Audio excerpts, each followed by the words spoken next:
أعوذ بالله من الشيطان الرجيم بسم الله الرحمن الرحيم وبه نستعين وصلى الله على سيدنا محمد وآل بيته الطاهرين اللهم صل على محمد وآل محمد.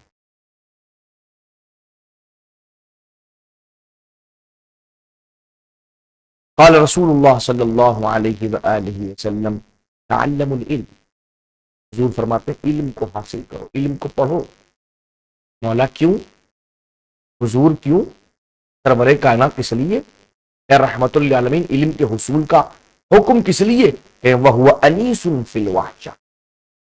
یہ علم ہے، جب آپ وحشت میں ہوں تو یہ آپ کا انیس ہوتا ہے، آپ کا دوست ہوتا ہے. وَصَاحِبٌ فِي الْوَحْدَةِ.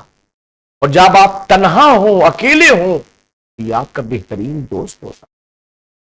وَالدَّلِيلٌ عَلَى السَّرَّاءِ وَالضَّرَّاءِ.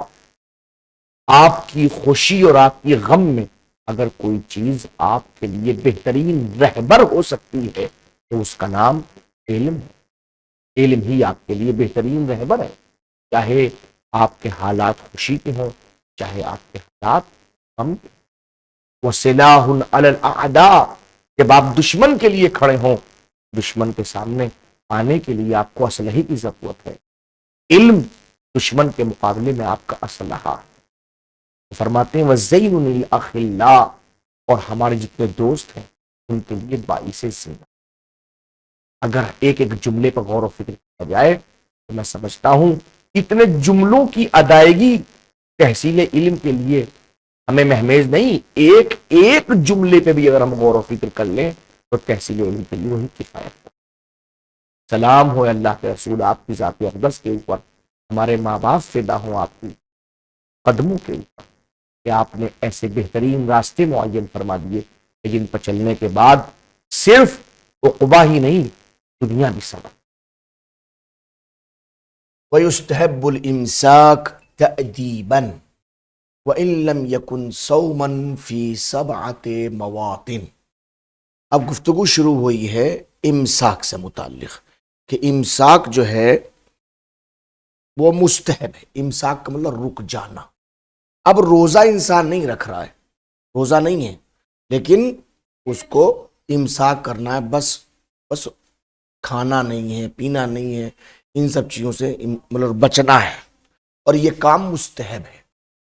بھائی اگر میرا روزہ ہے تو میں ان چیزوں سے بچوں، جب میرا روزہ نہیں تو میں کھانے پینے سے کیوں بچوں؟ یعنی یہ کام مستحب ہے. کیوں؟ تأدیباً، ادب سیکھنے، ادب سکھانے کے لیے. ماہ مبارک رمضان اللہ کا مہینہ، شہر اللہ ہے. اس مہینے کے اندر ادب کی بھی حیثیت ہے، اور آپ کو اس بات کو سمجھ آئیے کہ اللہ کے مہینے کا احترام ہونا چاہیے. وَإِن لَمْ يَكُنْ صَوْمًا، حالانکہ آپ روزے سے نہیں ہیں، آپ کا روزہ نہیں ہے، مگر پھر بھی امساک تأدیباً مستحب.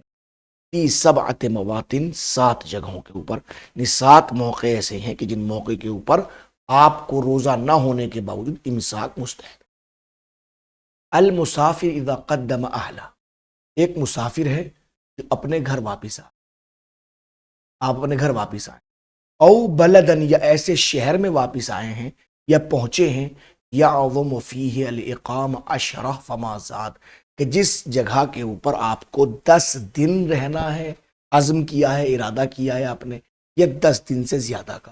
کیونکہ وہ اب جس جگہ پہ 10 دن رہنے کا آپ ارادہ کر رہے ہیں وہ جگہ در حقیقت وطن ہی کے مانند ہوتی ہے، جہاں پہ نماز آپ کو پوری پڑھنی ہے، روزہ آپ کو رکھنا ہے. ٹھیک ہے نا؟ تو آپ اگر مسافر اپنے گھر آ جائے، یا یہ کہ جناب گھر نہ آئے مگر ایسی جگہ چلا جائے کہ جن جگہ کے اوپر جو ہے وہ 10 دن رہنے کا اس کا ارادہ ہے. اور کب جائیے، کب پہنچے؟ بعد الزوال، زوال کے بعد آئے، تب نیت کا وقت گزر چکا.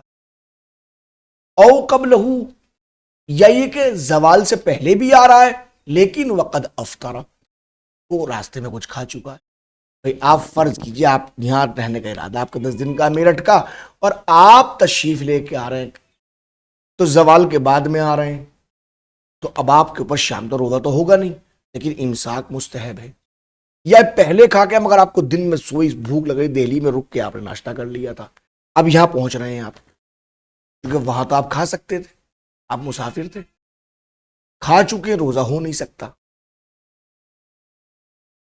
وَقَضَى الْمَرِيضُ، اور یہی حکم اس مریض کے لیے، اذا بریہ، جب وہ مرض سے بری و ذمہ ہو جائے، جب وہ شفا یاب ہو جائے، جب وہ شفا حاصل کر لے، تو اس صورت میں بھی اگر اس کی شفا بعد زوال ہو رہی ہے تو امساک ہے، قبل زوال ہو رہی ہے مگر وہ کھا چکا صبح، وہی سیم کنڈیشن جو مسافر کے لیے تھی وہی مسافر مریض کے لیے بھی ہے۔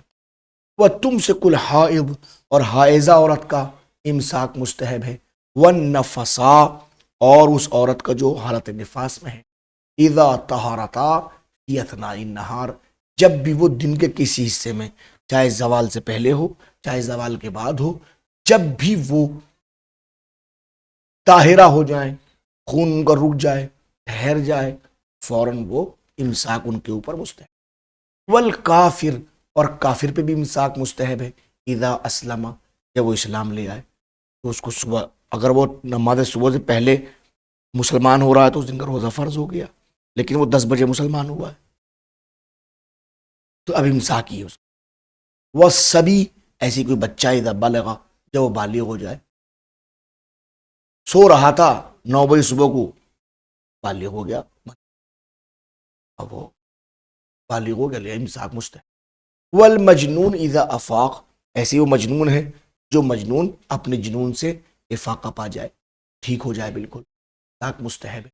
وکذا المغمى علیہ، ایسے ہی وہ انسان جو بے ہوش پڑا ہوا تھا، کئی دن سے بے ہوش پڑا ہوا ہے، اب وہ ہوش میں آ گیا تو اس کے اوپر امساک مستحب۔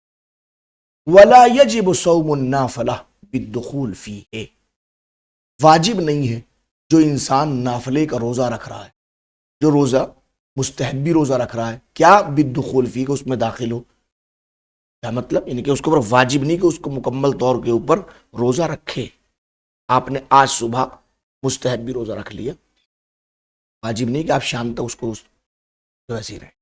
وہ لہو، اس کو حق حاصل ہے، الافطار، افطار کا، ای وقت چاہ، جس وقت بھی چاہے، مستحبی روزہ رکھا، آپ جب چاہیں افطار کر سکتے ہیں، آپ کی مرضی۔ وَيُكْرَهُ بَعْدَ الزَّوَالِ، لیکن اگر زوال گزر چکا ہے تو اس کے لیے مکروہ ہے کہ زوال کے بعد بھی وہ اپنے روزے کو افطار، بہتر یہ ہے کہ وہ مغرب تک اپنے روزے کو باقی رکھے، روزہ رکھے۔ والمکروہات اربعہ، اور مکروہات جو ہیں وہ اور ایک روزہ دار کے لیے 4 ہیں۔ صوم عرفہ، عرفے کے دن روزہ رکھنا مکروہ ہے، اس کے لیے لمن یضعفہ عن الدعاء، جس کو دعا سے ضعف پیدا ہو، کہ عرفے کے دن مستحب ہے کہ وہ دعا کرے، زیادہ دعا پڑھے۔ اب اگر کسی کو دعا پڑھنے میں، اب دعا کر رہا ہے وہ چاہتا روزہ بھی رکھے، اب روزہ رکھے گا تو اتنا زیادہ ضعف پیدا ہو جائے گا کہ دعا نہیں کر سکتا، لہذا اس کے لیے مکروہ ہے کہ روزہ رکھے، نہیں کہ دعا کرے۔ ومع الشک فی الہلال، اور ایسے ہی مکروہ ہے جب کسی انسان کو ہلال کا شک ہو جائے، چاند ہوا نہیں ہوا، مکروہ ہے اس کے لیے روزہ رکھنا۔ وصوم النافلہ فی السفر، سفر میں روزہ مستحبی روزہ رکھنا مکروہ ہے۔